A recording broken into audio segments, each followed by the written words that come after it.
जैसा कि आप पिक्चर में देख रहे हैं, ये डेबिन है। डेबिन में विदाउट प्री हीटिंग मटेरियल रहता है।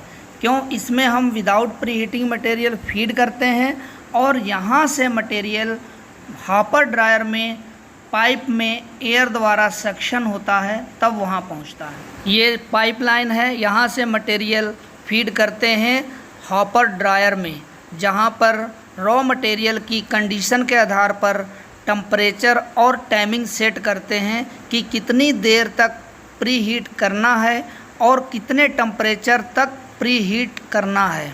इस तरह हम यहाँ से प्री हीट कर लेते हैं रॉ मटेरियल को, फिर हम मशीन में फीड करते हैं।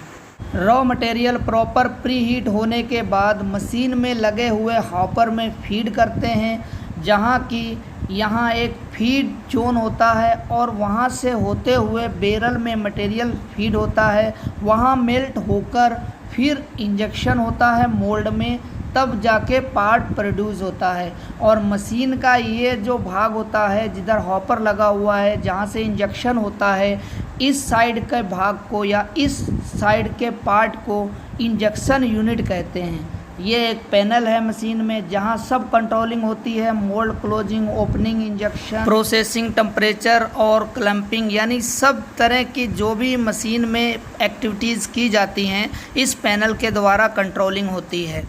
जैसा कि आप देख रहे हैं, ये ऑटो मशीन रन है, यानी कि ये मोल्ड ओपन हुआ, इंजेक्ट हुआ, अब क्लोजिंग हो रहा है। क्लोज होने के बाद फिर से साइकिल स्टार्ट हो जा रहा है।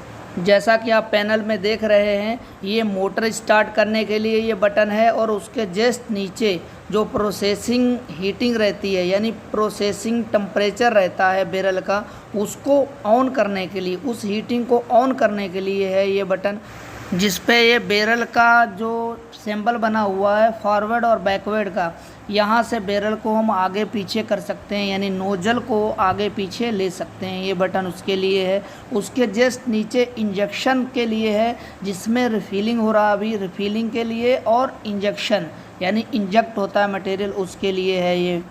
जिस बटन पे इंजेक्टर का बना हुआ है सिंबल, यानी वो फॉरवर्ड बैकवर्ड ले सकते हैं, वो इंजेक्टर को फॉरवर्ड बैकवर्ड करने के लिए यूज करते हैं। उसके जस्ट नीचे मोल्ड ओपनिंग क्लोजिंग के लिए यूज करने वाला ये साइड हो गई। अब क्लम्पिंग यूनिट, जो मशीन का दूसरा भाग होता है, वो साइड होता है क्लम्पिंग यूनिट। यहाँ पर मोल्ड लगा रहता है, टाई बार के बीच में एक प्लेटन होती हैं, फिक्स प्लेटन और मूविंग प्लेटन। फिक्स प्लेटन में कैविटी और मूविंग प्लेटन में कोर होती है। ये साइड की जो यूनिट रहती है उसे बोलते हैं क्लैंपिंग यूनिट।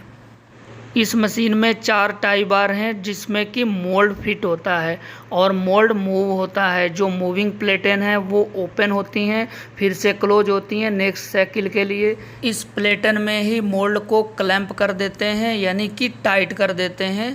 क्लैंप और स्टड द्वारा मोल्ड को टाइट करते हैं। ये है एमटीसी, यानी कि मोल्ड टेम्परेचर कंट्रोलर। इससे मोल्ड का टेम्परेचर मेंटेन करते हैं। ये इसमें जैसा कि हमने ऑयल एमटीसी लगा रखी है, एमटीसी में टेम्परेचर सेट करते हैं कि पार्ट में कितनी रिक्वायरमेंट है, या फिर पार्ट में जो मटेरियल यूज हो रहा है उस मटेरियल का स्पेसिफिकेशन क्या है, उसकी रिक्वायरमेंट क्या है।